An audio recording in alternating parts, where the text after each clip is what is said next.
नमस्कार साथियों, स्वागत है आप सभी का आपके अपने YouTube channel Ram Rajat GS point पर।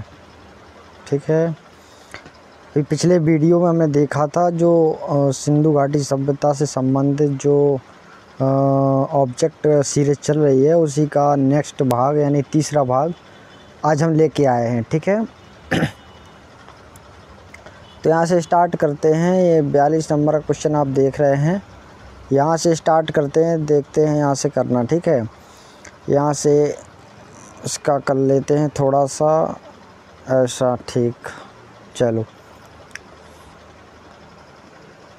अब यहाँ से देखिए आप, हड़प्पा के मिट्टी के बर्तनों पर सामान्यतः किस रंग का उपयोग किया जाता था। मतलब जो हड़प्पा सभ्यता में जो मिट्टी के बर्तन बनाए जाते थे उस पर एक रंग चढ़ाते थे, वो किस रंग का उपयोग किया जाता था। तो इसका आंसर हो जाएगा लाल रंग का। ठीक है, इसके बाद नेक्स्ट क्वेश्चन देखते हैं। सिंधु सभ्यता निम्नलिखित में से किस युग में पड़ता है। मतलब जो बताया था कि जैसे स्टार्ट का प्रागैतिहासिक काल और आदिऐतिहासिक काल और फिर ऐतिहासिक काल है ना। तो कि सिंधु सभ्यता जो है वो एक किसका उदाहरण है कह सकते हैं। तो वो इसका आंसर हो जाएगा डी नंबर का, यानी आदिऐतिहासिक काल, प्रोटो हिस्टोरिक पीरियड। ठीक है, इसके बाद नेक्स्ट क्वेश्चन देखते हैं। सिंधु घाटी सभ्यता की विकसित अवस्था में निम्नलिखित में से किस स्थल में घरों में कुएं के अवशेष मिले। हमने चर्चा की थी कि जो सिंधु घाटी सभ्यता है लगभग हर एक घर में एक कुआं बनाया जाता था, है ना। तो विकसित अवस्था में किस स्थल पर सबसे पहले अवशेष मिले। तो इसका आंसर हो जाएगा मोहनजोदड़ो। ठीक है, इसके बाद नेक्स्ट क्वेश्चन देखते हैं। सिंधु घाटी सभ्यता को खोज निकालने में जिन दो भारतीयों का नाम जुड़ा है वे हैं, उनका नाम क्या है। तो उनका नाम है राखालदास बनर्जी और दयाराम साहनी। इसका ये लगा लीजिए। ठीक है, इसके बाद नेक्स्ट क्वेश्चन देखते हैं। रंगपुर जहां हड़प्पा की समकालीन सभ्यता थी, मतलब रंगपुर एक ऐसा शहर था जहां हड़प्पा की जैसी ही सभ्यता चल रही थी। तो उसका आंसर हो जाता है सौराष्ट्र। ये सौराष्ट्र वाला जो स्थान है ये गुजरात कहलाता है, सौराष्ट्र, याद रखना। इसके बाद नेक्स्ट क्वेश्चन देखते हैं। हड़प्पा एवं मोहनजोदड़ो की पुरातात्विक खुदाई के प्रभारी थे। तो इसका आंसर हो जाएगा सर जॉन मार्शल। ठीक है, इसके बाद नेक्स्ट क्वेश्चन पे चलते हैं। नेक्स्ट क्वेश्चन देखते हैं। निम्न में से किस पशु की आकृति जो मुहर पर मिलती है जिससे ज्ञात होता है कि सिंधु घाटी एवं मेसोपोटामिया की सभ्यताओं के मध्य व्यापारिक संबंध थे। तो उसका आंसर हो जाएगा बैल। यानी हमने बताया था पहले कि यहाँ पर सबसे पहले पशु को प्रधानता दी जाती थी और पशु को प्रधानता दी जाने के कारण जो व्यापार होता था वो पशुओं का होता था लगभग, है ना। तो ये सब चीज़ें वहाँ पर देखने को मिलती हैं। ठीक है, इसके बाद नेक्स्ट क्वेश्चन देखते हैं। सिंधु घाटी के लोग विश्वास करते थे, विश्वास किस पे करते थे। आत्मा और ब्रह्मा में, कर्मकांड में। यज्ञ प्रणाली उस समय चलती नहीं थी, कोई ऐसा रामायण वेद पुराण कुछ चलता ना था। आत्मा और ब्रह्मा कुछ भगवान नहीं मानते थे, तो वो एक प्रकार से मात्र शक्ति को मानते थे। ठीक है, तो इसका आंसर हो जाएगा डी नंबर का। ठीक है, डी नंबर लगा लीजिए। इसके बाद निम्नलिखित में से कौन सा सिंधु स्थल समुद्र तट पर स्थित नहीं था। समुद्र तट पर स्थित नहीं था। तो इसका आंसर हो जाएगा कोटदीजी, क्योंकि ये वाला जो स्थल है ये सिंध प्रांत में आता, पाकिस्तान में, है ना। और ये जो है लोथल ये समुद्र पे था, ये बालाकोट उस नदी किनारे था, और सुत कोटदा जो है वो भी बिल्कुल एक गुजरात और पाकिस्तान वाले बॉर्डर पर बसा था। ठीक है, तो वहाँ भी समुद्र लगता था, यहाँ भी, और इसका आंसर हो जाएगा कोटदीजी जो सिंध प्रांत में आता। ठीक है, इसके बाद नेक्स्ट क्वेश्चन देख लीजिए। निम्नलिखित में से मोहनजोदड़ो की सबसे बड़ी इमारत मानी जाती है। तो उसका आंसर हो जाएगा विशाल अन्नागर। ठीक है, इसके बाद नेक्स्ट क्वेश्चन। हड़प्पा कालीन लोगों ने नगरों में घरों के विन्यास की कौन सी पद्धति अपनाई थी। तो इसका आंसर हो जाएगा गीग्र पद्धति। जो गीग्र पद्धति थी वो ऐसी थी, एक प्रकार से ऐसे घर बनाते थे, इस प्रकार से ऐसा ऐसा ऐसा और ऐसा और ऐसा और ऐसा, मतलब बीच में जो घर बनाते थे इसको कहते हैं गीगर पद्धति। चारों तरफ एक चौड़ी सड़क होती थी जिससे आना जाना सारी व्यवस्थाएं बनाई जाती थी और बीच में लोग बाग रहते थे और इसके जो दरवाजे होते थे वो अंदर की तरफ रखते थे, सड़क तरफ नहीं खोले जाते थे। ठीक है, इसको याद रखना आप।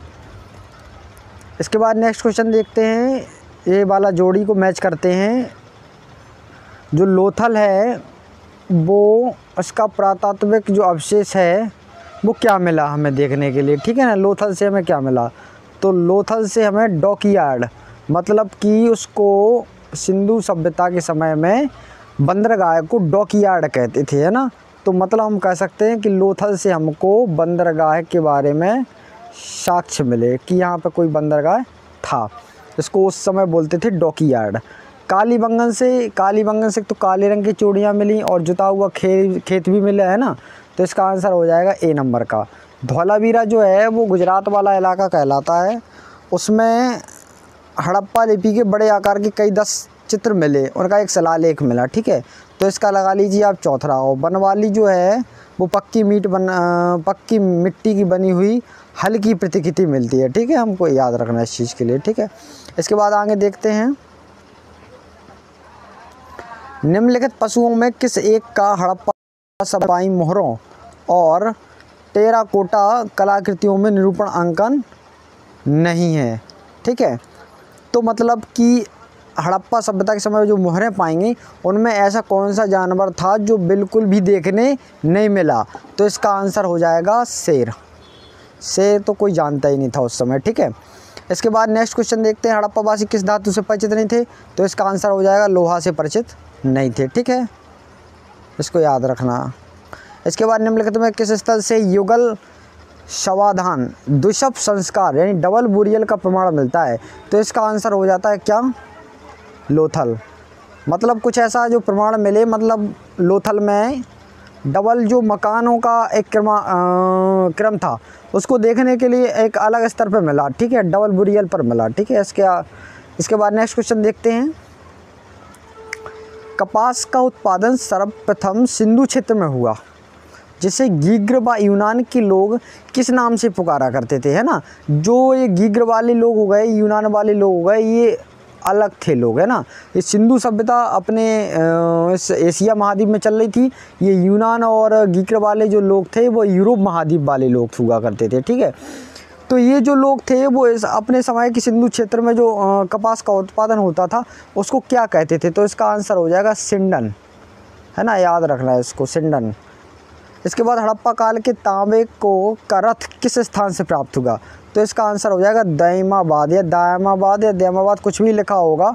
तो ये सिंधु घाटी सभ्यता का दक्षिणी स्थान है जो गोदावरी नदी के तट पर स्थित है। ठीक है, तो वो ये दयामाबाद है, याद रखना इस चीज़। हड़प्पावासी किन धातुओं का आयात करते थे, तो ये लगभग कह सकते हैं हम कि तीनों चीज़ों का, चांदी, टिन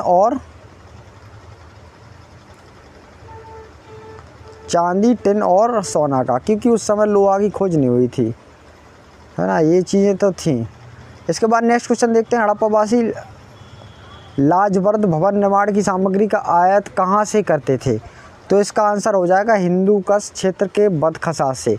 वो हिंदू कश पर्वत है ना जो हिमालय के पास वाला ऊपर वाला हिस्सा, वहाँ कहलाता है हिंदू कश क्षेत्र, वहाँ के बदखसा से करते थे। ठीक है, ये अफ़गानिस्तान वाले बॉर्डर पे लग जाता, अफ़गानिस्तान और पाकिस्तान वाले बॉर्डर पर लगता है हिंदू कश पर्वत, उसको वहाँ से करते थे। ठीक है, इसके बाद नेक्स्ट क्वेश्चन देखते हैं, हड़प्पा कालीन अफ़गानिस्तान स्थित सिंधु सभ्यता से संबंधित स्थल कौन कौन सा है, तो इसकी तो दोनों हैं, एक तो मुंडीकाक और एक सुतोगोई। ठीक है, इसके बाद कौन कौन से नगर सिंधु सभ्यता के बंदरगाह नहीं थे, तो या बंदरगाह थे, तो इसका आंसर हो जाएगा लोथल और सुतकांगेडोर। सुतकांगेडोर भी ये समुद्र के किनारे था और पश्चिमी स्थल माना जाता है, और लोथल तो गुजरात में था ही। ठीक है, सुतकांगेडोर ये पाकिस्तान के बलूचिस्तान वाले इलाके में आता है। ठीक है, इसके बाद नेक्स्ट क्वेश्चन देखते हैं, मोहनजोदड़ो से प्राप्त पशुपति शिव की मोहर किन किन जानवरों का अंकन हुआ, तो इसका आंसर हो जाएगा इनमें से कोई सा भी नहीं। ठीक है, किस हड़प्पाकालीन स्थल से नृत्य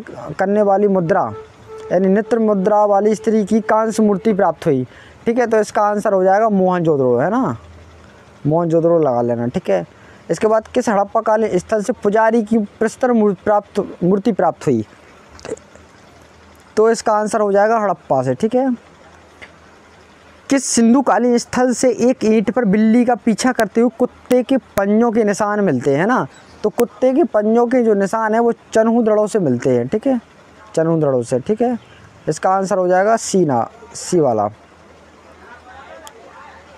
किस हड़प्पा कालीन स्थल से प्राप्त जार व चोंच में मछली दबाए हुई चिड़िया के पेड़ के नीचे लोमड़ी का चित्रांकन मिलता है, जो पंचतंत्र के लोमड़ी की कहानी का सादृश्य है?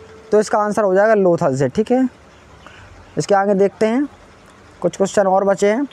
स्वतंत्र भारत में सबसे अधिक संख्या में हड़प्पा कालीन स्थलों की खोज कहाँ से हुई? तो इसका आंसर हो जाएगा गुजरात से, ठीक है। नेक्स्ट क्वेश्चन, निम्नलिखित में कौन सी फसल हड़प्पा कालीन लोगों के मुख्य खाद्यान्न नहीं था? तो इसका आंसर हो जाएगा चावल, क्योंकि उस समय चावल नहीं होते थे, बाकी गेहूँ दालें तो जो धीरे धीरे होने लगे थे, ठीक है। इसके बाद हड़प्पा एवं मोहनजोदड़ो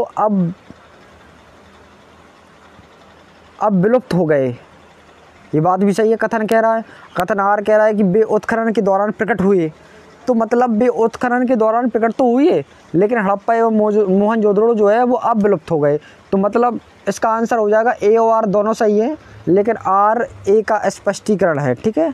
तो इसका आंसर हो जाएगा ए नंबर का। नेक्स्ट क्वेश्चन देखते हैं, सिंधु घाटी सभ्यता के संदर्भ में निम्नलिखित कथनों पर विचार कीजिए। यह प्रमुखतः लौकिक सभ्यता थी तथा इसमें धार्मिक तत्व यद्यपि उपस्थित था, वर्चस्वशाली नहीं था। उस काल में भारत में कपास के वस्त्र बनाए जाते थे। हाँ, ये बात भी बिल्कुल ठीक है। तो इसका आंसर हो जाएगा 1 और 2 दोनों। इसमें पूछा कि कौन सा स्थान कहाँ है, तो मांडा जो हमने बताया था वो आ जाता जम्मू कश्मीर उत्तर वाला भाग, दाइमाबाद जो महाराष्ट्र में चला जाता, इसके बाद कालीबंगा राजस्थान में चला जाता, और राखीगढ़ी जो है वो हरियाणा में चला जाता, ठीक है। इसके बाद नेक्स्ट देखते हैं, हड़प्पा कालीन स्थलों में अभी तक किस धातु की प्राप्ति नहीं हुई थी? तो वो लोहा की नहीं हुई थी, ठीक है, क्योंकि लोहा की जो प्राप्ति है वो वैदिक सभ्यता में होती है, ठीक है। किस पशु के अवशेष सिंधु घाटी सभ्यता से प्राप्त नहीं हुए? तो शेर का कोई उल्लेख ही नहीं मिलता। इसके बाद चनहूदड़ों के उत्खनन का निर्देशन किया था, किसने किया था? J.H. मेके ने। J.H. मेके ने, मतलब चनहूदड़ो जो एक स्थान है सिंधु घाटी सभ्यता से जुड़ा हुआ, उसका खोज किसने की थी? तो उनका नाम है J.H. मेके, आप याद रखना है इनको, ठीक है। बस यहाँ तक जो सिंधु घाटी सभ्यता से संबंधित जो भी ऑब्जेक्ट क्वेश्चन थे वो मैंने पूरे हल करा दिए हैं। और वीडियो अगर अच्छा लगता है तो लाइक, शेयर और सब्सक्राइब तीनों चीज़ें करें। और अगर कुछ प्रॉब्लम आती है या कोई त्रुटि होती है तो उसको कमेंट बॉक्स में ज़रूर बताएं, ठीक है। धन्यवाद।